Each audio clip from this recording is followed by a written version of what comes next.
Hagamos esto muy simple. Tú quieres aprender ciberseguridad y yo te quiero enseñar ciberseguridad. Así que por la próxima hora y media vas a tomar un papel, vas a tomar un lápiz y vas a poner toda tu atención en este curso. Me da igual si tu crush te declara por WhatsApp. Viniste a este curso para aprender y vamos a hacer que todos los conceptos se queden muy bien grabados en tu querido brain. Cerebro para los que no hablan inglés. O chin para los que no hablan chino. Eso último me lo acabo de inventar.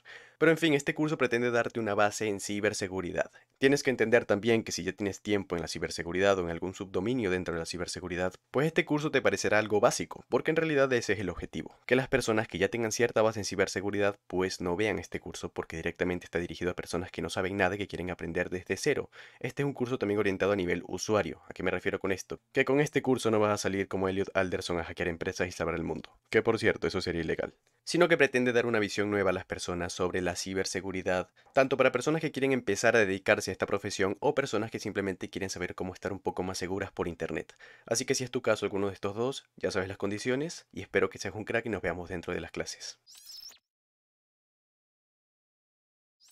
Ok, antes de empezar el curso como tal, si tienes alguna duda con lo que verás a continuación, alguna duda con alguna clase, algún concepto, es completamente normal que pase, porque si estás aprendiendo algo que no conocías, es normal que surjan dudas y que algunos conceptos te puedan sonar a chino. Pero lo que voy es que si tienes alguna duda, lo que te recomiendo yo que hagas es primero volver a ver la clase, para intentar aclarar esa duda.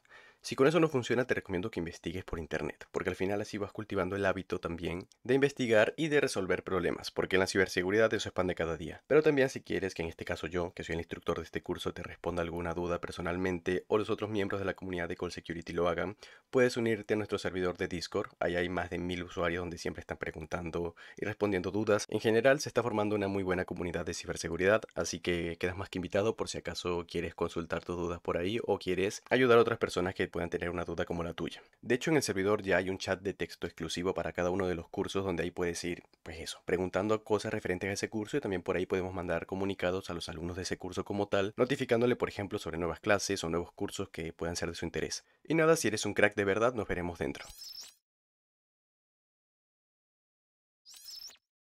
Bien, hablemos sobre la seguridad de la información, la seguridad informática y la ciberseguridad.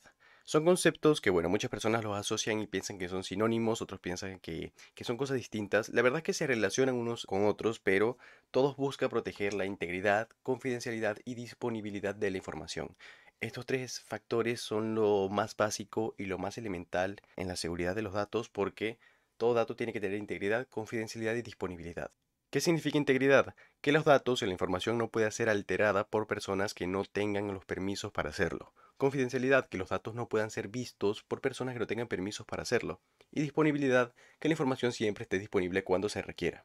Lo ideal es que cualquier activo, sea informático o no, tenga en cuenta estos tres factores a la hora de proteger la información, porque evidentemente si se cumplen estos tres factores, la información estará mucho más segura que si, por ejemplo, cualquier persona pudiese acceder a los datos y poder modificar lo que quisiera. Entonces, entrando más en materia, pues tenemos estos tres conceptos que son seguridad de la información por un lado, tenemos la seguridad informática por otro y la ciberseguridad. Pero vamos a ver otro paradigma donde estos tres conceptos igualmente pueden coincidir sin necesidad de ser exactamente lo mismo. Primeramente vamos a hablar sobre la seguridad de la información. ¿En qué se basa la seguridad de la información? Básicamente busca proteger la información de todos los posibles riesgos que puedan afectarla, sean físicos o lógicos. Aquí no estamos hablando únicamente de informática, estamos hablando de cualquier tipo de fuente donde se almacena información, sea un papel, sea un árbol, sea una cueva, lo que sea, porque es seguridad de la información, no seguridad de los equipos informáticos.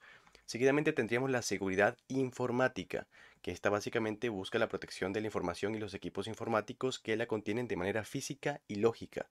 ¿A qué vamos con esto de física y lógica?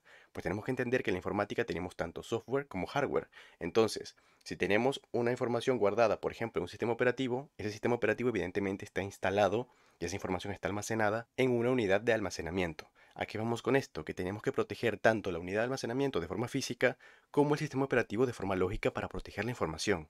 Entonces aquí estaremos centrándonos exclusivamente en activos informáticos, pero protegiéndolos tanto físico como lógico. Y por último tendríamos la ciberseguridad, que sería básicamente todos los procesos y medidas de seguridad que se aplican principalmente para proteger la información a nivel lógico. Aquí no entramos nada en físico, sino a nivel lógico. Esta es un poco la diferencia entre la seguridad informática y la ciberseguridad, que aquí protegemos únicamente a nivel lógico. En este caso protegeríamos solamente, en el ejemplo anterior, únicamente el sistema operativo porque es lo que nos compete a nivel lógico. De hecho, según ISACA, que ISACA no es más que una organización internacional que promueve el desarrollo de metodología y certificaciones en temas de auditorías y de seguridad de la información, la ciberseguridad ellos lo definen como la protección de los activos de información abordando las amenazas a la información procesada, almacenada y transportada por los sistemas de información interconectados. Entonces podemos hacernos una idea de que efectivamente quedaría algo más o menos así. La seguridad de la información abarcaría la mayoría de campos y dentro de esta estaría la seguridad informática, que a su vez contendría también a la ciberseguridad. Un ejemplo muy común que se suele usar para aclarar este tipo de conceptos es que dicen que la seguridad de la información es como un libro y que la seguridad informática y la ciberseguridad son capítulos dentro de ese libro. Pero como tal, la seguridad de la información es la que tiene ese mayor alcance a la hora de buscar proteger la información, ya que las otras son en áreas específicas. Así que nada, esto sería todo por esta clase y si todo está correcto, nos vemos en la siguiente. Ok, en esta clase veremos qué son los malwares y sus tipos. La palabra malware como tal es un acrónimo de las palabras en inglés malicious y software, que significan software malicioso o programa malicioso. En pocas palabras, un malware es un programa que busca infectar un dispositivo con el objetivo de traer un beneficio para su creador o meramente causar daño. A su vez engloba todo el conjunto de códigos maliciosos que tienen el mismo fin. Actualmente existen muchos tipos de malware. Vamos a empezar por el más clásico, por el más conocido, que es el virus. Y aquí quiero hacer una aclaración y es que muchas personas llaman virus a cualquier tipo de malware. En realidad llaman virus a cualquier incidente que tengan con cualquier computador. Es decir, mi computador va lento es un virus, mi computador se congela es un virus, mi novia me dejó es un virus. Y en realidad no todo se debe a un virus. ¿Qué pasa? Que el virus es un tipo de malware, pero no todos los malwares que existen son virus, porque evidentemente habrán malwares que se comportan de forma diferente a los virus. Y en realidad es por esto que hacemos una clasificación de los malwares, porque es en base al comportamiento que tienen a la hora de infectar y de comportarse como tal una vez que han concluido el proceso de infección. Bien, los virus como tal son programas que, al igual que todos los malwares, están hechos más que todo para causar daño o traerle algún beneficio a su creador. Más que todo, los virus se caracterizan porque siempre buscan causar algún tipo de daño en el dispositivo que infectan. Los virus en sí funcionan de distintas formas. La más común es que cuando, bueno, se infecta el dispositivo, el usuario ejecuta el virus como tal, este virus queda residente en la memoria RAM, en la memoria principal del sistema. Luego de esto, el virus comienza pues a tomar control de los servicios básicos del sistema, por ejemplo, agregando parte de su código, algún archivo ejecutable, por ejemplo, un .exe, un .crc, entre otros, y este archivo se convertirá en uno llamado huésped del virus. A ver, es evidente que el fichero no pasa a llamarse huésped del virus, es solamente una metáfora para entender que el fichero ahora mismo es huésped del código malicioso que contiene el virus. Y es aquí cuando comienzan a darse algunos síntomas por la infección de un virus, por ejemplo, congelamientos, lentitud, cierre de ventanas, y cada vez que se ejecuten estos ficheros huéspedes, pues el virus habrá conseguido su proceso de réplica. Tienes que tener en cuenta también que las consecuencias de una infección por virus pueden ir desde las cosas más leves, como por ejemplo mostrar un mensaje por pantalla o reproducir una canción, a temas un poco más delicados, donde ya entramos por ejemplo a temas de corrupción o pérdida de datos, un uso excesivo de la memoria RAM o de la unidad de almacenamiento, entre otros muchísimos factores que al final afectan de forma negativa a nuestro sistema y nuestro computador. Pasamos ahora a otro tipo de malware, que es el gusano, y un gusano es básicamente un malware que se caracteriza por poder duplicarse a sí mismo, sin la ayuda de un usuario. Es decir, cuando vimos el virus se necesitaba esa intervención humana para poder duplicarse. En este caso el gusano no, este se duplica solo y lo hace en la memoria principal, en la memoria RAM. Esto hace evidentemente que el dispositivo infectado se vuelva más lento y a menudo causa problemas, pues por ejemplo de red, ya que estos gusanos pues se propagan por la red, sin necesidad de que el usuario intervenga, y por ende consumen muchísimo ancho de banda. Hay que tener en cuenta que los gusanos también pueden explotar algunas vulnerabilidades dentro del sistema o la configuración de la red.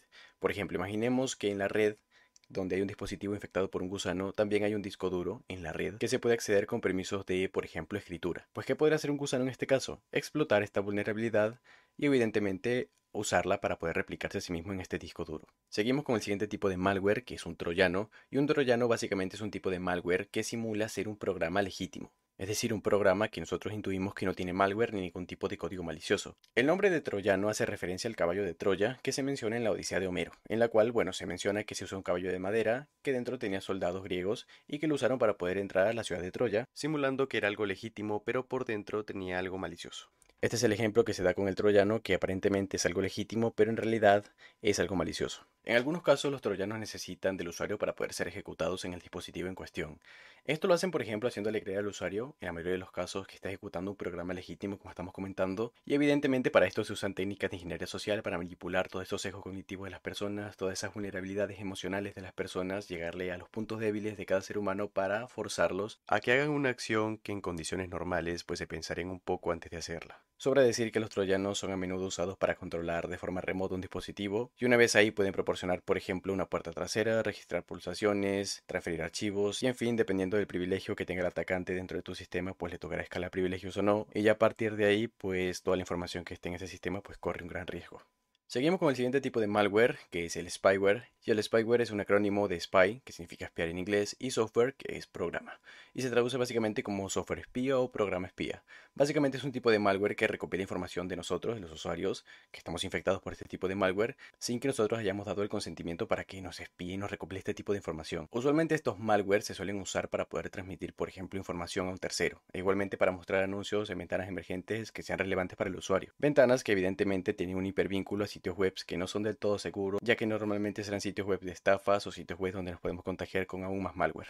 El siguiente tipo de malware, entre comillas, es el adware. Y digo entre comillas porque el adware es bastante parecido al spyware y hay mucha discusión sobre si es considerado un tipo de spyware o ni siquiera ser considerado un tipo de malware como tal, ya que lo que hace es mostrar una serie de anuncios en el dispositivo infectado, incluso llegan a sustituir la publicidad de una web, por ejemplo, por publicidad propia de ese tipo de adware, con la que sus creadores pues pueden ganar algún tipo de compensación económica. La cosa es que cuando un adware ya empieza a recopilar información de nosotros sin que nosotros le hayamos dado el consentimiento para hacerlo, ya podría considerarse un spyware, ya que estaría haciendo acciones maliciosas sin el permiso del usuario. Sigamos con el ransomware. Este es un acrónimo de ransom, que significa rescate en inglés, y software. Y es que lo que hace es que tiene que ver mucho con el rescate, ya que básicamente lo que hace es secuestrar los datos que están en un dispositivo. Básicamente los encripta y pide un rescate para devolverlos. Usualmente este rescate se pide que sea pagado en bitcoins, pero igualmente aunque se pague las probabilidades de que se devuelvan los datos son muy bajas. Cuando eres infectado por un ransomware, este lo que hará es lo que hemos dicho. Básicamente cifrará los datos y bloqueará el dispositivo, mostrando por ejemplo una pantalla de advertencia donde te dice que has sido víctima de un ataque, cuándo debes pagar por el rescate y bueno, suelen usar mucho lo que es la ingeniería social, es decir, ponen contadores de tiempo y demás técnicas para que el usuario se sienta forzado a pagar, se sienta presionado y de esta forma pues el atacante pueda salirse con la suya, que es obtener esa compensación económica. Es por esto que es bastante importante tener copias de seguridad de la información y siempre hacerlas en almacenamientos externos o en la nube, ya que, bueno, si hacemos una copia de seguridad del mismo disco duro del dispositivo que estamos usando, pues si viene un ransomware, pues igualmente cifrará la información y la copia de seguridad, así que no tendría mucho sentido. Y por último tenemos el Rogue, que es un tipo de malware que no es tan conocido porque es más que todo común en dispositivos móviles. Y es un tipo de malware que yo creo que todos lo hemos visto, es bastante molesto, ya que se presenta en forma de un antivirus, entre comillas, diciéndote que tu dispositivo está infectado y que tienes que comprar ese antivirus para poder desinfectarte. Igualmente, si por ejemplo te llegases a descargar ese antivirus, entre comillas, porque no es un antivirus, te dará resultados falsos. Y por ejemplo te dirá que tienes muchísimos tipos de malwares, entre adware, troyanos, hasta ransomwares, y que la única forma de eliminarlos es comprando la versión premium de ese supuesto antivirus. Ya estás viendo un poco cómo va este negocio. O sea, descargas una aplicación que no es un antivirus, te detecta malware inexistente, y para borrar ese malware inexistente le tienes que pagar al creador este supuesto antivirus. La recomendación para evitar este tipo de malware en general, la mayoría, es usar el sentido común. No entrar a sitios web que desconozcamos, no descargar ni ejecutar ficheros que desconozcamos. Y evidentemente, pues pensar un poco antes de hacer las cosas. Entender que aunque nada más tengas una cuenta de Gmail, una cuenta de Instagram y que pienses que, bueno, ¿quién va a querer hackearme a mí? ¿Quién va a querer infectarme a mí? Al final no solo se trata de ti, al final pueden usarte a ti para atacar una empresa a través de, por ejemplo, un ataque de denegación de servicios, incluyendo tu dispositivo en una botnet. Y al final tienes que entender que la información es un activo muy importante hoy en día. Yo diría que el mayor activo que puede tener cualquier empresa, cualquier persona. Y aunque tú no pienses que tu información vale, yo te digo que muchas personas por ahí van a pensar que sí vale y van a querer hacer lo que sea por tenerla. Así que hay que usar un poco el sentido común y navegar con precaución, que no cuesta nada. Y así se pueden evitar muchísimos incidentes de seguridad. Y así que nada, esto será todo por esta clase. Si todo está correcto, nos vemos en la siguiente.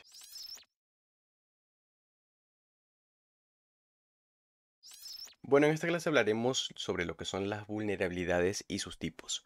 Una vulnerabilidad no es más que un fallo de seguridad, un defecto en la seguridad, un punto débil en algún activo, ya sea físico o lógico, que pueda poner en riesgo la confidencialidad, la integridad y la disponibilidad de la información. Cuando hablamos de este tipo de fallos de seguridad, también tenemos que tener en cuenta otros tres conceptos, otros tres términos, que son exploit, payload y zero day. Vamos a definir primero que todo lo que es el exploit y el payload, porque la verdad es que si te vas a dedicar a la ciberseguridad tienes que conocer estos dos términos y saber diferenciar uno del otro. Por ejemplo, imagina que un ciberdelincuente se encuentra enfrente de un automóvil que lleva siguiéndole el rastro bastantes meses, un automóvil inteligente. Hay automóviles que pueden tener la posibilidad de conectarse a internet. Imaginemos que el sistema que está usando alguna aplicación que tenga instalada pues tiene una versión antigua y es una versión que, por ejemplo, el atacante la identifica, puede buscar por la red, por ejemplo, si para esa versión existe algún fallo de seguridad reportado, y si lo consigue, pues puede también perfectamente buscar algún exploit que esté por la red de forma pública para intentar aprovecharse de esa vulnerabilidad. Básicamente, ¿qué es un exploit? En este caso que estamos hablando de vulnerabilidades en software, porque estaremos explotando un sistema informático código puro, un exploit en este caso sería un conjunto de instrucciones, órdenes, evidentemente código, que nos serviría para aprovecharnos de esa vulnerabilidad y poder explotarla. Hasta ahí. Es decir, el exploit únicamente explota, se aprovecha de la vulnerabilidad. Entonces, ¿en qué se diferencia con el payload? Que el payload es básicamente lo que nosotros queremos hacer una vez ya comprometimos el activo. Entonces, volviendo con el ejemplo, imaginemos que se detecta la vulnerabilidad en este automóvil, el atacante consigue un exploit por internet, se lo manda al automóvil, este fallo de seguridad fue explotado, fue abusado por este exploit, y seguidamente, ¿qué haría el exploit? Inyectaría el payload, que son esas instrucciones y órdenes que queremos hacer una vez que ya se explotó la vulnerabilidad.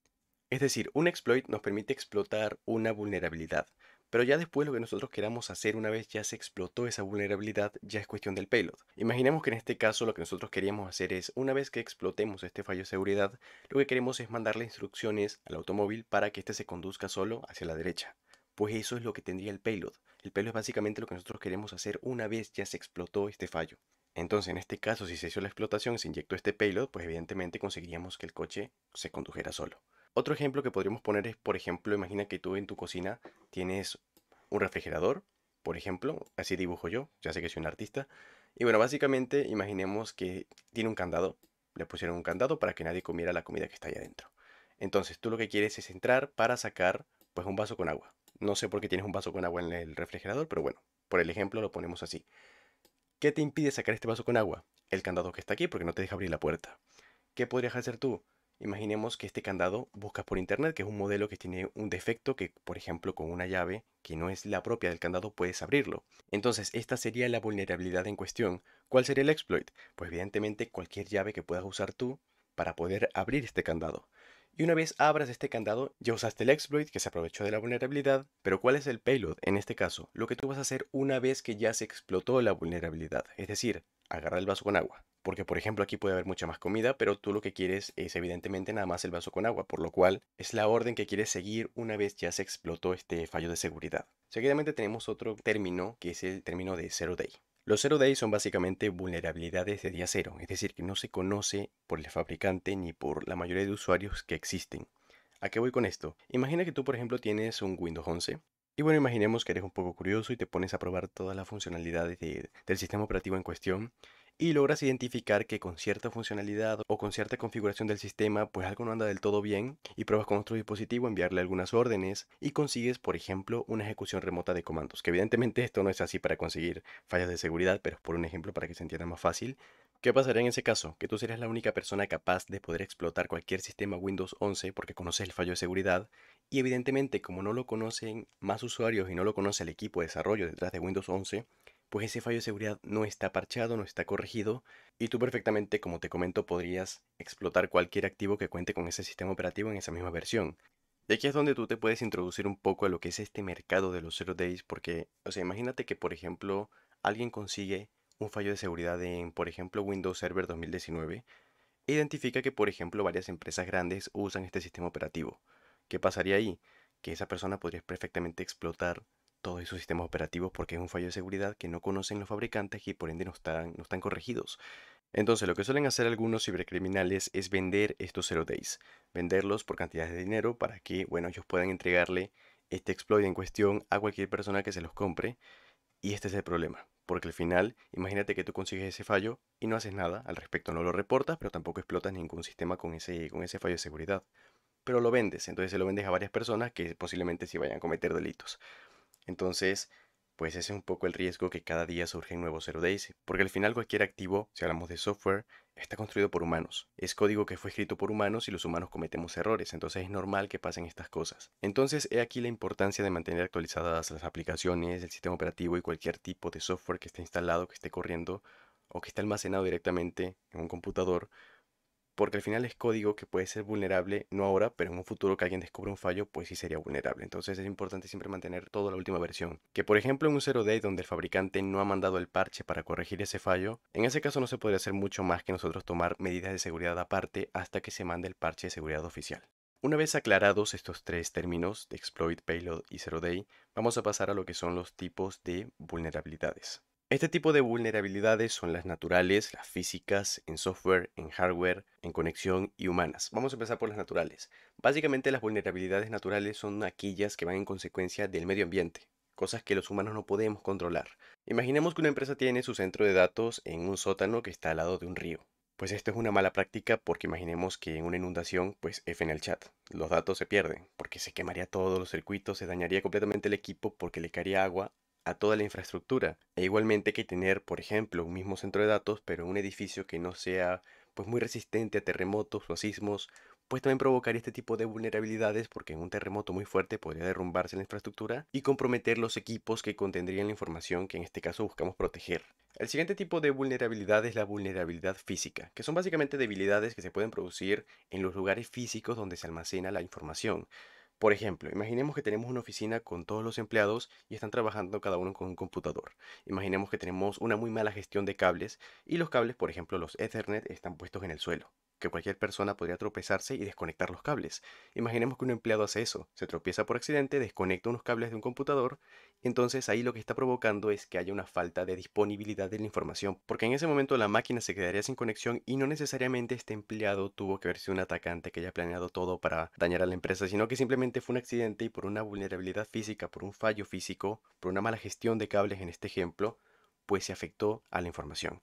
Esto es un ejemplo muy vago porque perfectamente también podría ser que una empresa tenga información delicada almacenada en unidades de almacenamiento, supongamos en discos duros HDD, y estos discos duros pues no tienen una manipulación correcta o se guardan en lugares donde puedan dañarse por la humedad, pues en este caso también serían vulnerabilidades físicas porque están afectando directamente a los dispositivos que contienen la información y no necesariamente es un atacante que trata de dañar a la empresa, sino que son vulnerabilidades que se producen por la mala gestión a la hora de almacenar la información.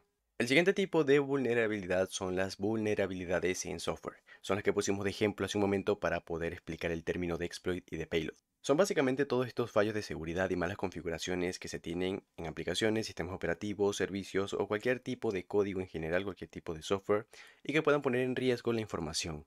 Estas son las más comunes, las que más verás si por ejemplo te dedicas al pentesting, porque tu labor ahí sería identificar más que todo este tipo de fallos y este tipo de fallos suponen un riesgo crítico para todas las empresas y particulares hoy en día, porque cada día es más la información que fluye de manera digital que de forma física. Entonces, por esto es un gran problema para todo el mundo que hayan fallos de seguridad en los activos lógicos donde se maneja información, que en su mayoría suele ser información crítica.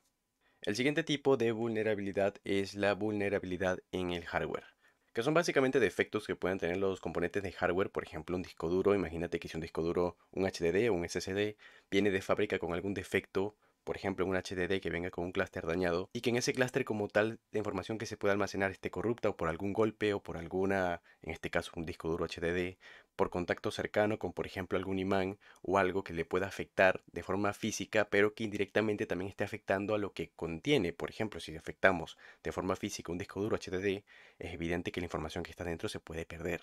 Entonces no es solo prestarle atención a los fallos lógicos, sino a todos los fallos que de alguna u otra forma puedan comprometer la información, que al final es lo que intentamos proteger. El siguiente tipo de vulnerabilidad son las vulnerabilidades en conexiones, que son básicamente todos estos fallos de seguridad que podemos tener a la hora de que la información está viajando por algún tipo de medio de comunicación, por ejemplo, el medio inalámbrico para las redes Wi-Fi, el medio cableado, por ejemplo, para los cables Ethernet o para la fibra óptica. Y en este tipo de comunicaciones la información puede verse comprometida. Lo más seguro siempre es usar cables porque es mucho más difícil para un atacante comprometer la información que viaja a través de cables que de forma inalámbrica. Por ejemplo, de forma inalámbrica, el Wi-Fi no emite más que radiofrecuencia electromagnética. Al final son microondas que viajan por el aire de cierta forma y que cualquier persona puede capturarlas y poder capturar esa información que viaja por ahí. Evidentemente, para esto existen varias medidas de seguridad. Por ejemplo, una de las más útiles y la que se usa hoy en día, que es cifrar la información que viaja por esos medios. Así si alguien la captura, pues captura la información cifrada y no la información en texto claro. Entonces, es importante que siempre que puedas cifres la información o intentes comunicarte por medios que sepas que son seguros, porque igualmente cuando envías la información viaja y en ese trayecto puede ser comprometida. Y por último tenemos el tipo de fallo de seguridad más crítico en la actualidad y creo que va a ser el más crítico hasta que, no sé, pasen muchísimos años, que es el fallo humano. Al final, si tienes un sistema muy bien securizado de forma física y lógica, no te va a impedir que haya un fallo humano que lo pueda comprometer. De hecho, la mayoría de ataques a empresas se producen por ataques de ingeniería social. La ingeniería social no es más que un arte, entre comillas, de saber manipular a las personas, aprovecharse de todas esas debilidades humanas, de los sesgos cognitivos para poder de cierta forma hacer que las personas nos revelen información confidencial sin que ellos se sientan como que lo estamos atacando. Por ejemplo, lo más típico, vas a una empresa, imaginemos que dices que vas para una entrevista de trabajo y tienes su pendrive donde tienes un malware. Entonces imaginemos que llegas con un currículum en la mano y le echas café encima para que parezca como que se dañó. Y le dices al recepcionista muy preocupado que mira, vas a una entrevista pero el currículum se te dañó, que tienes una copia en tu pendrive y que si puedes hacer el favor de imprimírtelo conectándolo al computador de la recepción. La mayoría de personas van a decir que sí, porque la mayoría de personas confían en los demás. Eso no está mal, pero tampoco está bien porque hay personas que saben aprovecharse de esto y pueden hacer que pasen este tipo de cosas. Pueden colarte un malware en la empresa tranquilamente solo con meter un pendrive y punto. Entonces hay que tener también en cuenta esto a la hora de que, bueno, las empresas se ponen políticas de que si no se puede introducir ningún tipo de unidad de almacenamiento externa a la empresa dentro de los equipos de la empresa, pues no se puede hacer. O por ejemplo, que otra persona, no sé, intente empatizar contigo, te cuente sobre su vida, que no la conozcas de nada, te cuente sobre su vida, intenta sacarte información, pero de forma muy leve, por ejemplo, cómo te llamas, cómo se llama tu mascota, cómo se llaman tus padres, de dónde vienes. Estos temas en una conversación fluida pueden darse sin la necesidad de que la otra persona piense que estás intentando sacar la información. No les estoy diciendo que no confíen en nadie, tampoco se van a poner aquí como Elliot Alderson en Mr. Robot que odia a la sociedad, pero sí tengan presente que este tipo de ataques se hacen muy seguido. De hecho, cuando comprometen empresas del nivel de Facebook, Twitter, no lo suelen hacer atacando a sus activos informáticos directamente. Muy rara vez lo hacen así. Lo hacen atacando a los empleados, a las vulnerabilidades emocionales de esos empleados, aprovechándose del ser humano como tal. Entonces tienes que tener muy en cuenta esto y a la hora de que veas algún comportamiento raro en una persona, desconfía. Porque si se trata que tú estás entre el atacante y una información muy confidencial, tú eres el blanco. Y nada, esto sería todo por esta clase. Si todo está correcto, pues nos veremos en la siguiente. Bien, llegó la hora, vamos a hablar sobre los hackers y los ciberdelincuentes. Primeramente quiero que te quites cualquier imagen que tengas de un hacker porque te aseguro que es la errónea. Primeramente porque los medios de comunicación suelen desinformar más que informar. Pero la cuestión aquí es que siempre que pasa un incidente de ciberseguridad, suelen acusar a los responsables como hackers. Dicen, este hacker robó tal información, este grupo de hackers acaba de tumbar una red social, entre otras cosas. La realidad es que las personas que hacen esto no deben ser llamadas hackers, deben ser llamadas por lo que son ciberdelincuentes o cibercriminales. Y un hacker no es un ciberdelincuente, eso que te quede claro.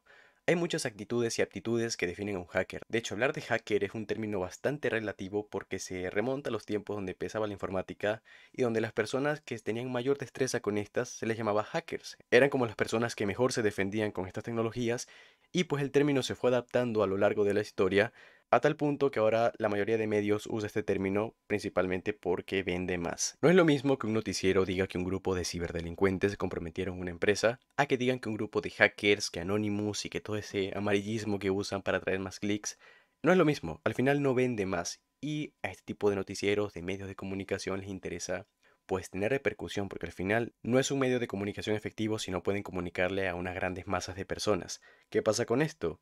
Que todas esas grandes masas de personas al final se creen esta versión y pues asocian el término de hacker como algo malo cuando no es así. Lo que diferencia un ciberdelincuente de un hacker es básicamente la ética. Un hacker siempre actuó con ética, siempre. Y los ciberdelincuentes, pues no.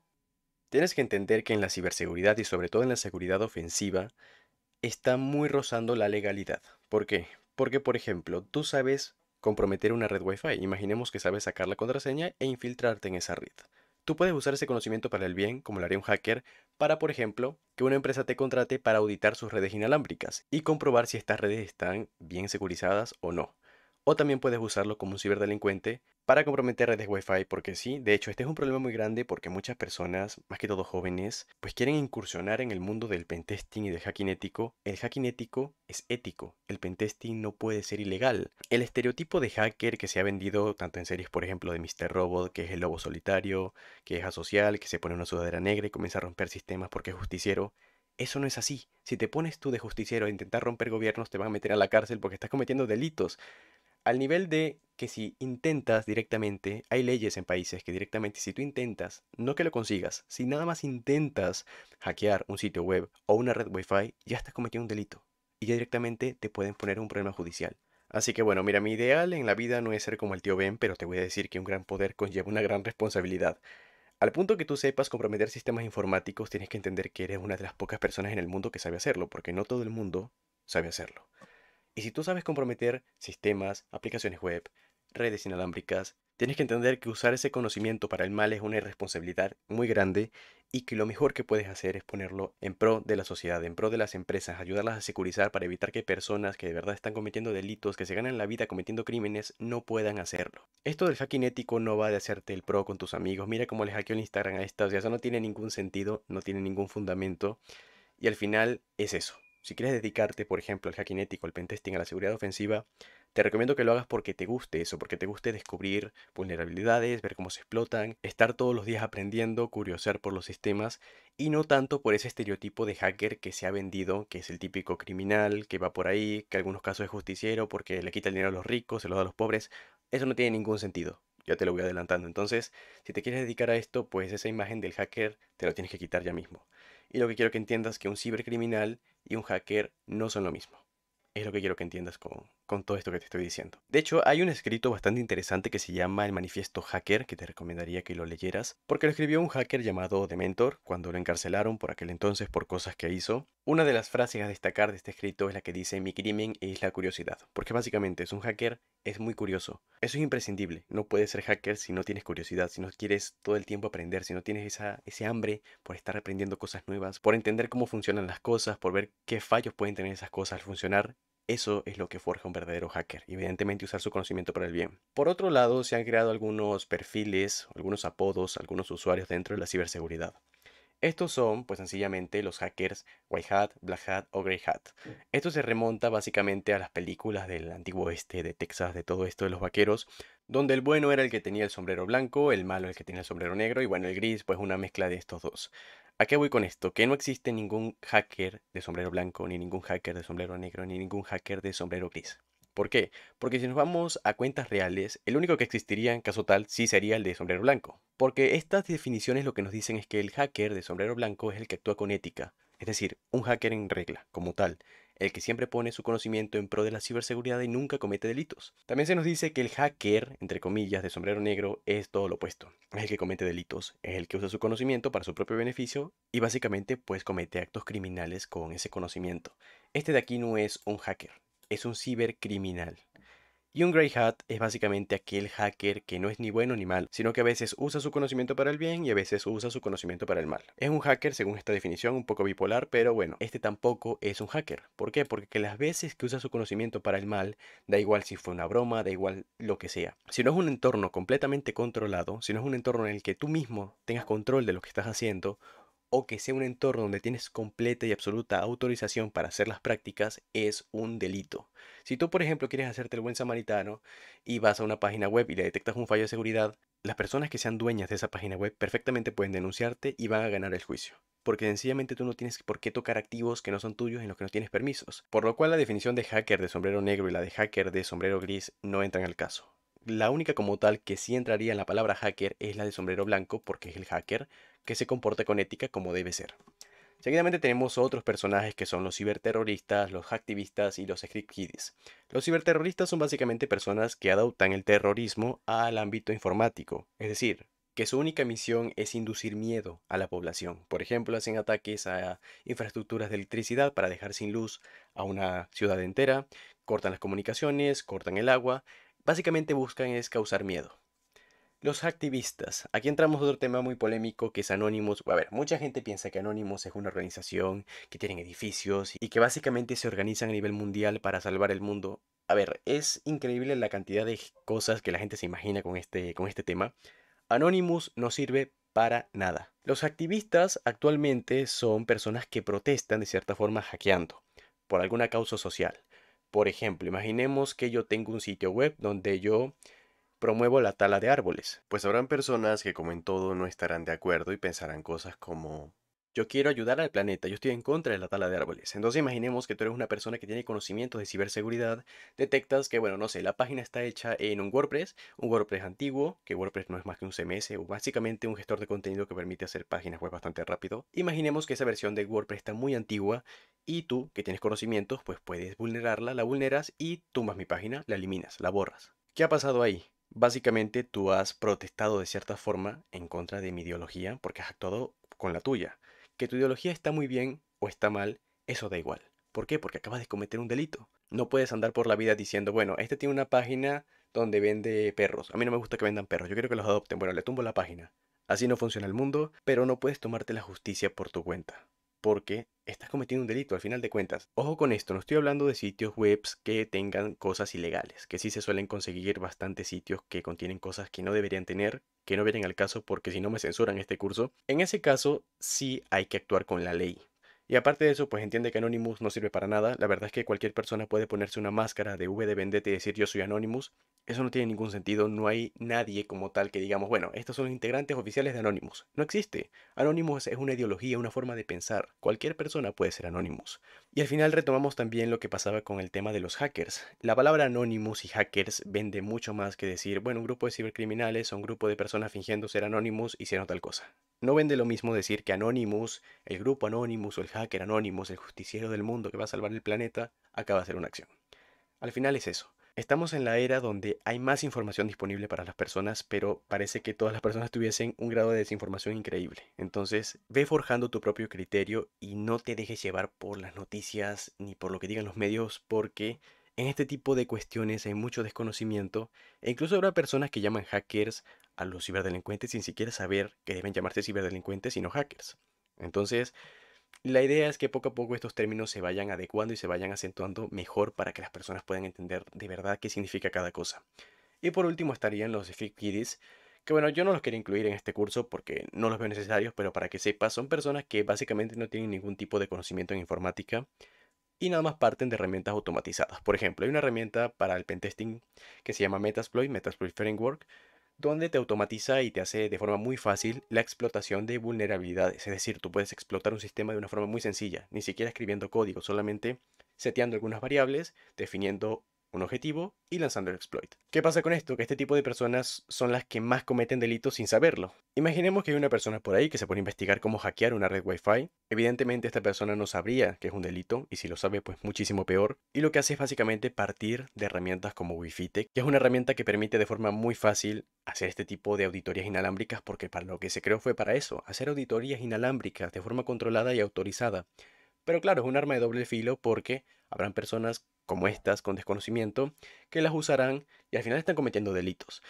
Entonces, si te quieres adentrar, vuelvo a repetirlo porque la verdad es que es bastante importante, si te quieres adentrar al mundo del pentesting tienes que tener en cuenta que tienes que saber varias áreas de la informática y no solo depender de herramientas que sean automatizadas, tienes que saber qué pasa por detrás cuando lanzas una herramienta y sobre todo usar todo el conocimiento que tengas con ética. No puedes usarlo para el mal, no puedes usarlo para lucirte con las demás personas, porque al final no tiene ningún tipo de sentido. Esta es una disciplina dentro de la ciberseguridad que requiere muchísima madurez y muchísima ética. Entonces, si quieres adentrarte en esto, ya sabes, pues, de cierta forma cómo está el panorama. Así que nada, esto sería todo por esta clase. Espero que los conceptos hayan quedado bastante claros. Y si todo está correcto, nos veremos en la siguiente.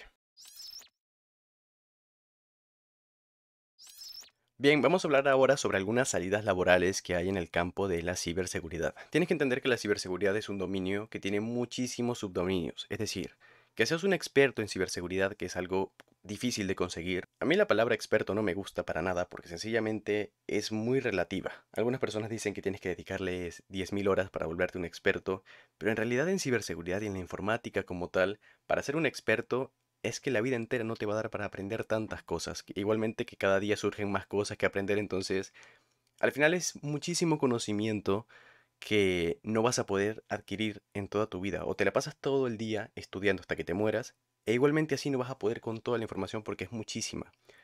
Así que mi recomendación es que te especialices en algún subdominio de la ciberseguridad, por ejemplo algunos que veremos ahora, y te vuelvas un crack en ese subdominio como tal. Vamos a empezar con estas salidas laborales que vemos por aquí. Primeramente tenemos el especialista en respuesta de incidentes. ¿Qué hace este brother o esta sister?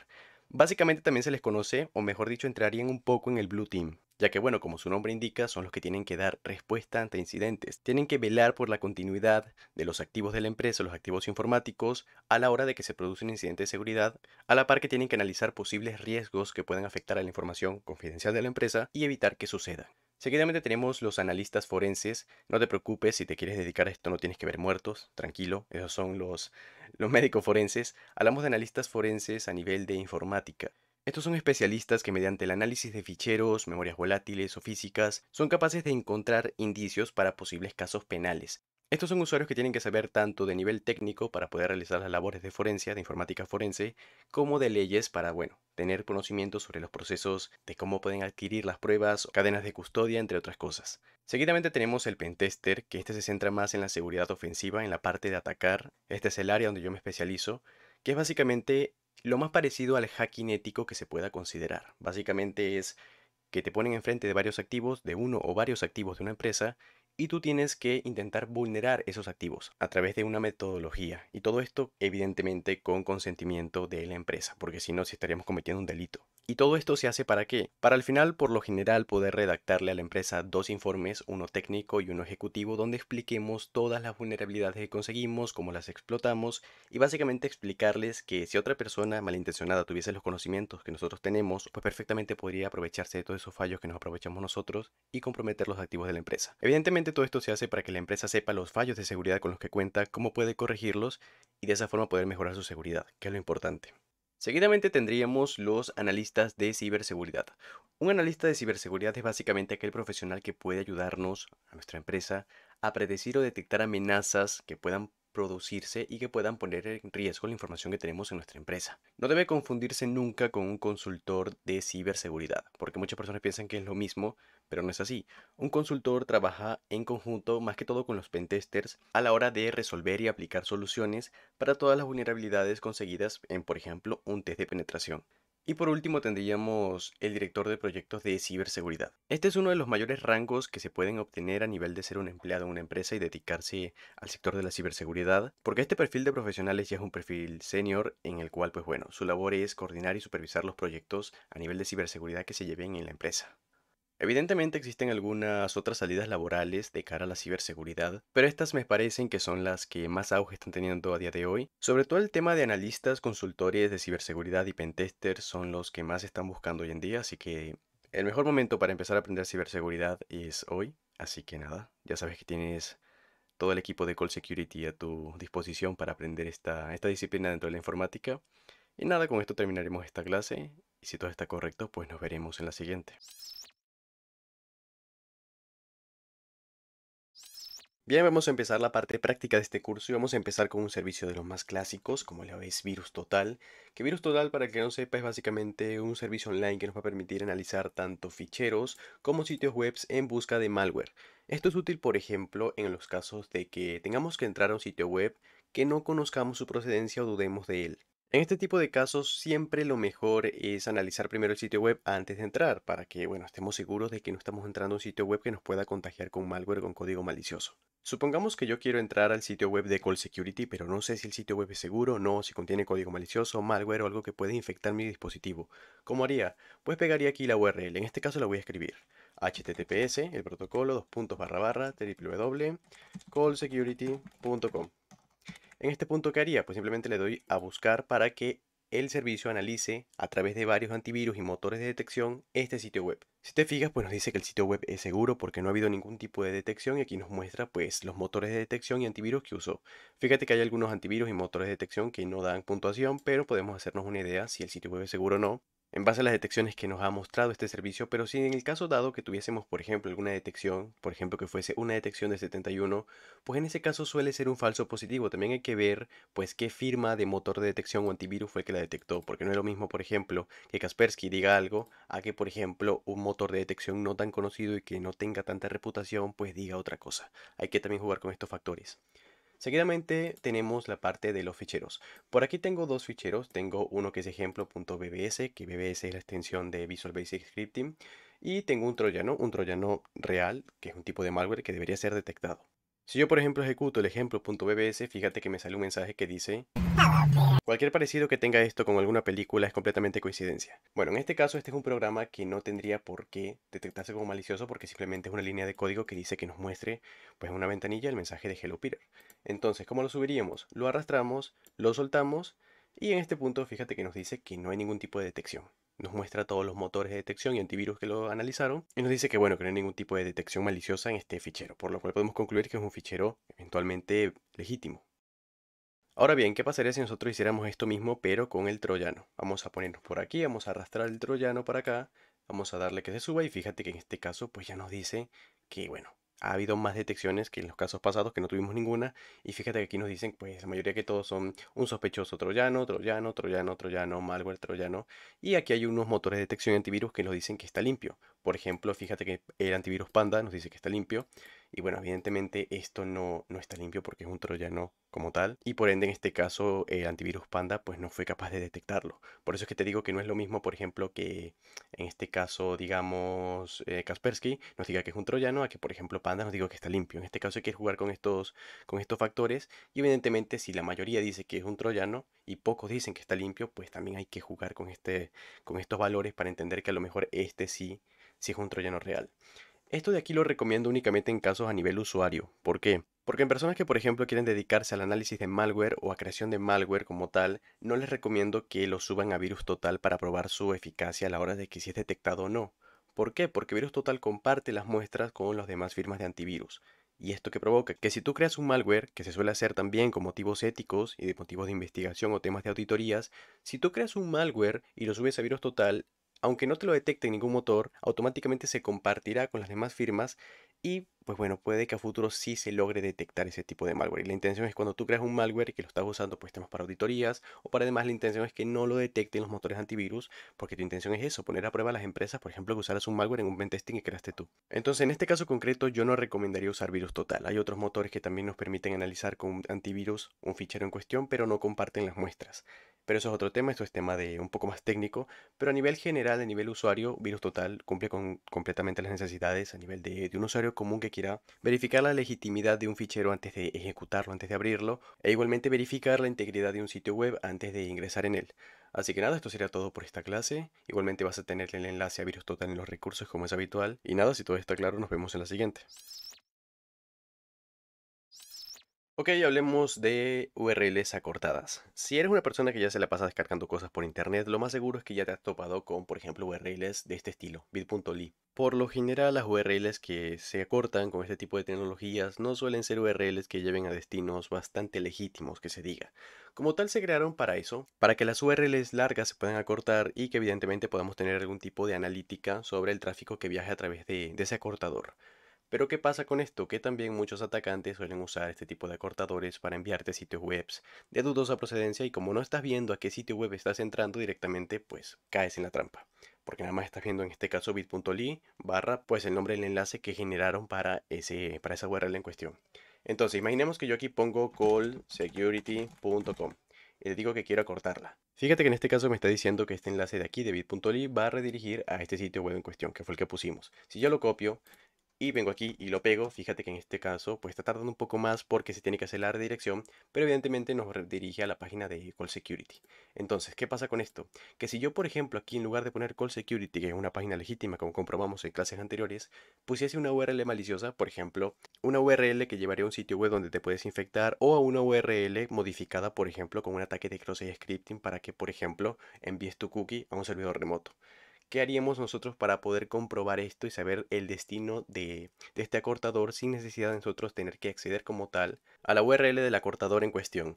¿Qué haríamos en este caso? Copiamos la URL y nos venimos a un servicio como por ejemplo Expand URL, que es básicamente una aplicación, un servicio online que nos va a permitir básicamente esto. Pegamos aquí la URL acortada y esto nos va a decir pues cuál es el destino final de esta URL sin necesidad de que nosotros tengamos que ingresar en ella. Pues fíjate, aquí nos pone pues bueno, que esta URL lleva al sitio web de Call Security, que hay dos redirecciones, y aquí nos pone pues información referente al sitio donde está llevando esta URL, pues la metadescripción y algunas otras keywords.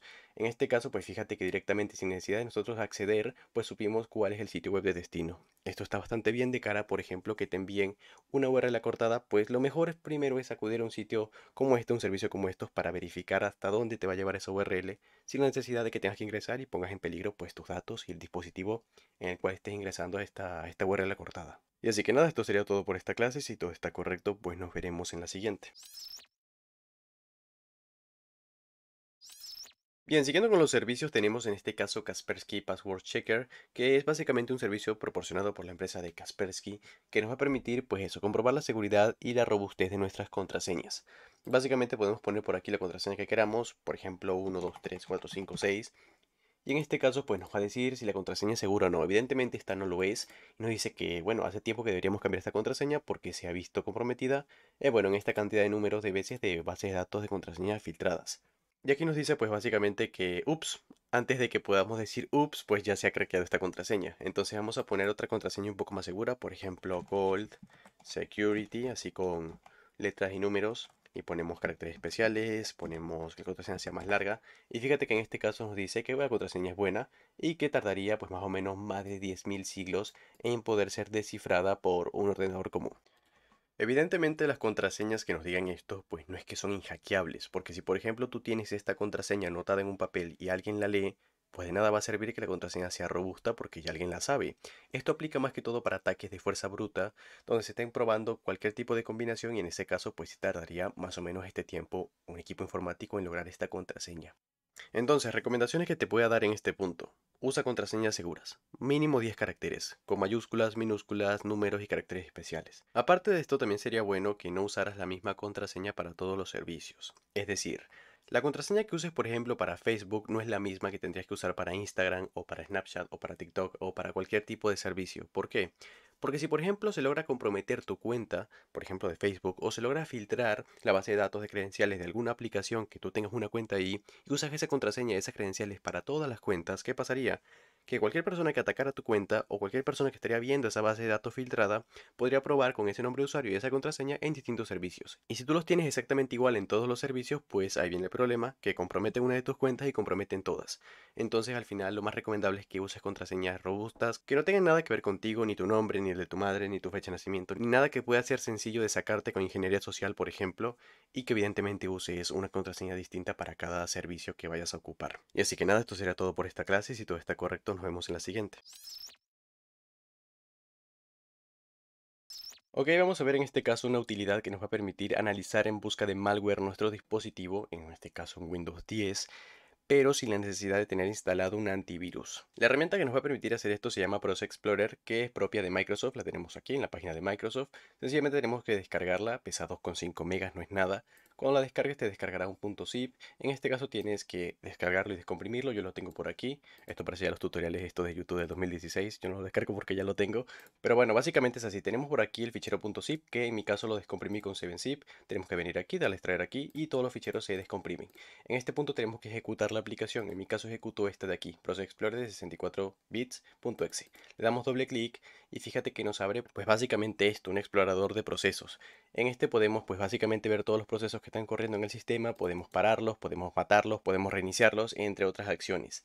Lo interesante de esto es que, bueno, esta columna de aquí no la deberías tener porque tenemos que activarla. Para ello tenemos que venirnos a las opciones, tenemos que venirnos a virustotal.com y habilitar esta casilla de checkvirustotal.com. Aquí te pedirá que aceptes los términos de VirusTotal, tienes que darle a aceptar. Te abrirá una ventana en el navegador donde te mostrará pues bueno, las políticas y los términos de uso de VirusTotal, eso lo puedes cerrar. Y haciendo eso se habilitará pues como tal esta columna de aquí, donde ¿qué hará esta herramienta como tal? A rasgos pero muy generales, la herramienta enviará los hashes de las características del proceso, por ejemplo, ficheros, imágenes y las DLL a VirusTotal. Una vez ahí, VirusTotal como tal analizará estos recursos y si se da el caso de que estos hashes existan ya en la base de datos de VirusTotal, porque por ejemplo otro usuario tenía este mismo proceso y lo envió a VirusTotal y ya lo tienen en la base de datos, pues en este caso nos dará el resultado pues si tiene alguna detección. En caso contrario, siempre podremos enviar los hashes para que se analicen con todos los motores de detección y antivirus y de esta forma sepamos si este proceso es malicioso o no. Aquí nos diría pues las detecciones que tenemos, en este caso como ves todo está en azul porque no hay ningún proceso malicioso que pueda detectar.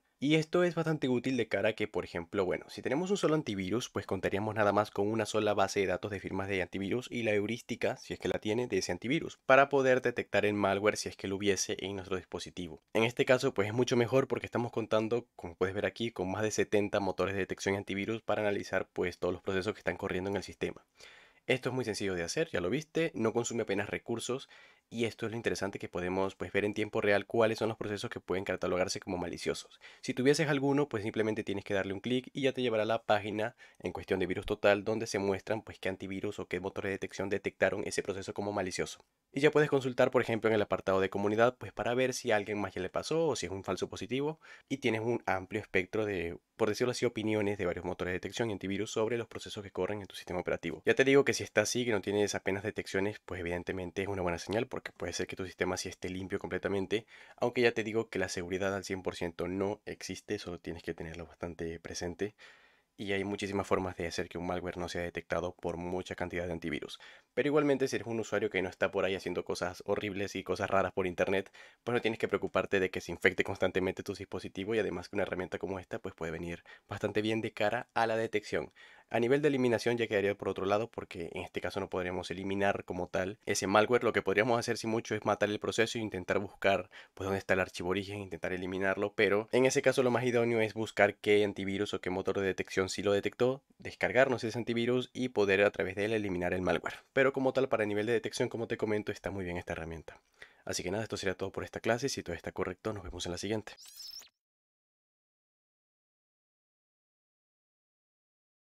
Ok, vamos a ver otro servicio llamado Have ID Impounded, que es básicamente un servicio que nos va a permitir poder comprobar si alguno de nuestros datos privados al registrarnos en un servicio se han visto comprometidos. Imaginemos que por ejemplo nos registramos en Canva y Canva sufre un ciberataque. ¿Qué pasa aquí? Que si se filtra información de los usuarios, incluyendo la nuestra, gracias a servicios como este podemos saberlo y empezar a actuar. Por ejemplo, si se filtró nuestra contraseña, pues cambiar esa contraseña de esa cuenta. Para hacer esto sencillamente tenemos que entrar al servicio en cuestión y aquí poner el email o el teléfono que esté en este caso que queramos buscar la información.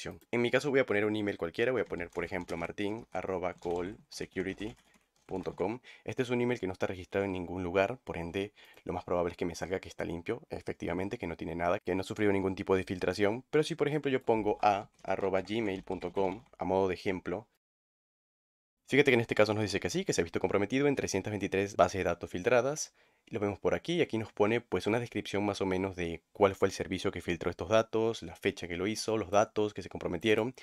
Y en este caso pues si pasa esto en tu cuenta pues aquí te saldrán los servicios en cuestión que filtraron tus datos o que se hizo la filtración por un ciberataque. En este caso pues lo más recomendable es tomar medidas de seguridad en este caso si por ejemplo te registraste en este sitio web y aquí se vieron comprometidos tus datos, lo más recomendable en este caso sería que cambiases la contraseña y si tienes esa misma contraseña para otros servicios, pues que la cambies, porque evidentemente si alguien logra ver esta base de datos y logra ver tu nombre de usuario afiliado a esa contraseña, perfectamente puede probar en varios servicios con esas credenciales y si usas esas credenciales para todo, pues habría algo llamado reutilización de credenciales, que es algo bastante común hoy en día y que puede provocar que directamente si te comprometen una cuenta de un servicio X, pues puedan comprometer las cuentas que de verdad uses, como por ejemplo Instagram, Facebook o cualquier otro servicio. Así que nada, esto sería todo por esta clase. Si todo está correcto, nos vemos en la siguiente.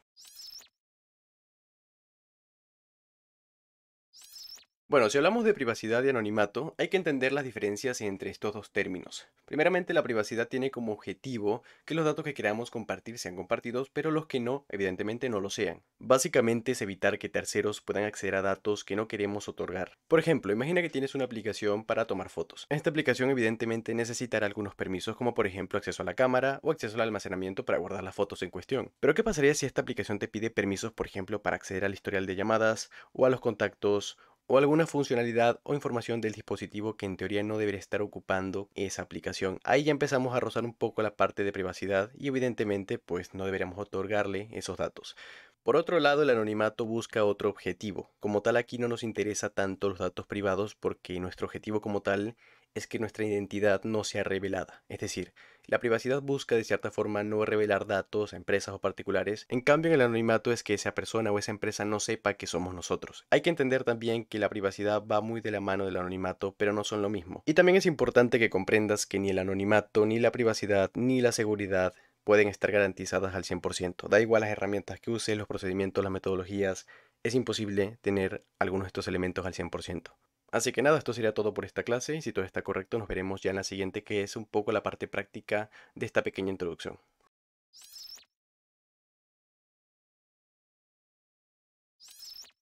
Ok, ya para finalizar este curso vamos a ver algunas extensiones que podemos instalar en nuestro navegador para mejorar un poco la privacidad y la seguridad a la hora de navegar por internet. En este caso las 5 extensiones serían estas de aquí. Como estoy usando Firefox, tengo que venirme a las 3 líneas de por aquí, complementos y temas. Y en este caso fíjate que aquí están las 5 que vamos a comentar. Primeramente tenemos un bloqueador de anuncios. Un bloqueador de anuncios es lo más básico y lo más elemental en temas de seguridad porque básicamente hace eso, bloquear anuncios, tanto legítimos como malignos. ¿A qué voy con esto? A que por ejemplo en sitios web como por ejemplo YouTube o blogs que estén monetizados con Google AdSense por ejemplo, pues se mostrarán anuncios, pero es muy poco probable que estos anuncios lleven a sitios web maliciosos porque pasan por un proceso de revisión de Google. No digo yo que no se puede escapar tal y cual, pero es muy poco probable. Pero si por ejemplo tú eres de las personas que navega por internet de forma descuidada y entra a sitios web pues un poco dudosos donde se muestran este tipo de anuncios maliciosos, tú y yo sabemos cuáles son ese tipo de sitios web. Pues en este caso los bloqueadores de anuncios son bastante útiles ya que nos evitarán que por si acaso con un clic fallido pues entremos a este sitio web malicioso y nos infectemos o caigamos en una estafa o intento de phishing entre otras cosas. Seguidamente tenemos la extensión de DuckDuckGo, que DuckDuckGo no es más que un buscador como lo es Google, solo que ellos tienen otra política. Es decir, ellos priorizan la privacidad y no recopilan la información de sus usuarios como si lo hacen otro tipo de buscadores. Claro, esto tiene sus ventajas y desventajas porque, por ejemplo, en DuckDuckGo pues no conseguirás toda la información que puedes conseguir, por ejemplo, en Google, pero si eres de las personas que prioriza más su privacidad ante todo, pues es una muy buena extensión. Esta extensión como tal añade una funcionalidad, mejor dicho, modifica una funcionalidad del navegador, que es que si por ejemplo nos venimos por aquí, fíjate que ya no me pone buscar en Google, ni de hecho aquí no me sale el logo de Google, me sale el logo de DuckDuckGo. ¿Por qué pasa esto? Porque por defecto cuando lo instalamos, el buscador que tengas por defecto cambia a DuckDuckGo. Entonces, si yo pongo por ejemplo aquí hola y busco, pues fíjate que en este caso me está buscando de forma predeterminada en DuckDuckGo, sin la necesidad de que yo por ejemplo primero entre a DuckDuckGo y de ahí haga una búsqueda, que también podría servir de esa forma. De hecho, una característica de esta extensión es que nos pone como un nivel de seguridad y privacidad de los sitios que visitemos. Fíjate que en este caso, como estamos en DuckDuckGo, pues nos pone que el sitio es A, pero esto puede variar desde la A hasta la D. Evidentemente los sitios que salgan en D saldrán en rojo porque no son, según esta extensión, muy seguros o privados que se diga. La siguiente extensión que vamos a comentar es esta de aquí, HTTPS Everywhere, y esto básicamente lo que nos permite es forzar que todas nuestras conexiones vayan por HTTPS. ¿A qué voy con esto? Vamos a hacer una búsqueda rápida aquí, bueno aquí no en Google mejor dicho, vamos a usar unos operadores avanzados de búsqueda de Google, son bastante sencillos de entender, vamos a poner in URL, dos puntos y vamos a ponerle HTTP. Seguidamente ponemos el signo de menos y ponemos HTTPS. Y para buscar en Google le damos al signo de Google. Damos un Enter y se nos buscará en Google pues este dork. Vamos a darle a aceptar. ¿Y qué está haciendo este dork como tal? Le estamos diciendo que en la URL de los sitios web que queramos como resultado tengan HTTP. Y le estamos diciendo que quite, con el signo de menos quita, HTTPS. Por lo cual, si estamos diciendo que queremos todo HTTP, pero que quite HTTPS, indirectamente lo que va a hacer este dork es conseguir todos los sitios que tengan HTTP en su URL, pero que no tengan la S. Que la S no es más que indicar que estamos navegando por el protocolo HTTPS, que es Hypertext Transfer Protocol Secure, que es básicamente el protocolo que nos garantiza que nuestra comunicación va cifrada. Si se navega a través del protocolo HTTP sin la S, evidentemente pues funcionará más o menos igual la comunicación, solo que no irá cifrada la información, y en el caso dado de que alguien capture esta información, pues podría leer, por ejemplo, credenciales que introduzcamos en ese sitio web. De esta forma podemos obtener puros resultados de sitios web HTTP. Por ejemplo, en este caso, si le damos un clic aquí, veremos que estamos en una web que no tiene certificado SSL porque no va por HTTPS, sino por HTTP. Esto es una web del gobierno de España, aparentemente. Y bueno, ¿qué hace HTTPS Everywhere en este caso? Si yo, por ejemplo, vengo aquí a la extensión y fíjate lo que pone aquí, dice las solicitudes sin cifrar están actualmente permitidas. Es decir, que yo puedo navegar actualmente por HTTP de forma permitida. Si yo le digo que quiero forzar a que todas mis comunicaciones tienen que ir por HTTPS, fíjate que si le doy un clic, automáticamente me sale este mensaje diciendo que es una advertencia porque estoy intentando navegar por HTTPS en una página web, en un sitio web que no cuenta con un certificado SSL y que por ende no está usando HTTPS. Por lo cual en este tipo de casos lo que haría esta extensión es redirigir siempre el tráfico que vaya por HTTP, fíjate la URL HTTP, Si doy un Enter, lo que hace es redirigirla al HTTPS. Esto es útil, por ejemplo, en algunos casos que algunos sitios web pues sí cuentan con certificado SSL y sí tienen el protocolo HTTPS funcionando, pero no se hacen las redirecciones del lado del servidor. En este caso nos serviría para que siempre buscáramos esa versión que trabaje con HTTPS. Pero en este caso nos salta esta alerta porque estamos intentando navegar a través de HTTPS cuando no hay un certificado SSL válido. Por ende, en este caso vamos a deshabilitar esta opción de aquí y así podremos tranquilamente poner HTTP y nos redirigirá a la página en cuestión sin necesidad de la redirección al HTTPS. La siguiente extensión es Privacy Badger y es básicamente una extensión que es bastante útil de cara a los rastreadores o anunciantes que básicamente puedan seguirnos el rastro o por ejemplo, bueno eso, rastrearnos dependiendo de las páginas que vayamos visitando. Por ejemplo, imagínate que entras a un sitio web y luego a otro y luego a otro y bueno, básicamente estás navegando tranquilamente por internet. Si esta extensión detecta que algún anunciante nos está como siguiendo el paso a través de todos estos saltos que hacemos a través de los sitios web, pues esta extensión directamente lo va a bloquear y de esta forma pues nos aseguramos de que ese anunciante en concreto que nos está siguiendo el paso pues ya no pueda mostrar su contenido en nuestro navegador. Seguidamente tenemos otra extensión que es User Agent Switcher Manager, que este tipo de extensión como tal ya está rozando un poco la privacidad y el anonimato. El User Agent no es más que un campo que se envía en el protocolo HTTP cuando hacemos una petición, por ejemplo, a una aplicación web. Y esto lo que hace es darle información sobre nosotros a la aplicación en cuestión, información que no vemos o que simplemente no sabemos que se está pasando. Por ejemplo, el nombre y la versión de nuestro sistema operativo, el nombre y la versión del navegador. Y entonces es información que muchas personas pueden deducir que es un poco intrusiva que los servicios web pues obtengan de nosotros. Y si ese es tu caso, pues sencillamente puedes usar una extensión de este tipo y así puedes cambiar tu User Agent y hacerle creer a ese servicio web, esa aplicación web, que tú navegas a través de otro navegador que no es el tuyo o de otro sistema operativo que no es el tuyo. Igualmente te digo que hay muchos servicios web que dependen del User Agent para mostrarte cierto contenido u otro. ¿A qué me refiero con esto? Vamos a abrir otra pestaña por aquí y vamos a abrir la extensión en cuestión. Fíjate que por aquí tenemos dos menús donde podemos seleccionar tanto el navegador como el sistema operativo. En este caso voy a seleccionar por ejemplo un Chrome y de sistema operativo voy a decir que estoy navegando a través de un Ubuntu, por ejemplo, que es una distribución de GNU Linux basada en Debian. Pues sencillamente voy a seleccionar la versión, por ejemplo esta, la 9100, aplico los cambios y en este momento ante todos los servicios web que entremos van a detectar que estamos navegando a través de un Google Chrome y a través de un Ubuntu, en lugar de un Firefox y un Windows 10 que es el caso real. ¿Cómo podemos poner a prueba esto? Pues si por ejemplo buscamos descargar ISO de Windows 10, pues en este caso nos llevará a la página de Microsoft. En teoría vamos a darle por ejemplo aquí a la página de Microsoft y fíjate lo que pasa por aquí. Como está detectando que navegamos a través de un Linux, de un Ubuntu, pues en este caso nos pone aquí unos menús para poder seleccionar la versión de Windows 10 que queramos. Le damos a confirmar, vamos a seleccionar el idioma, voy a ponerle inglés, le damos a confirmar. Vamos a descargar, por ejemplo, la de 64 bits, le damos un clic y fíjate que en este caso nos pone para descargar la ISO que pesa 5,4 GB. Bien, ¿qué pasa aquí? Que en este caso, como tal, se nos habilita todas estas opciones porque no estamos navegando a través de un sistema Windows. Gracias al User Agent, pues este servicio web identifica este tipo de configuración y nos muestra pues esta versión personalizada del servicio como tal. ¿Qué pasa si yo, por ejemplo, vengo aquí y cambio el sistema operativo? Le pongo que es un Windows, en este caso un Windows 10. Le doy a aplicar.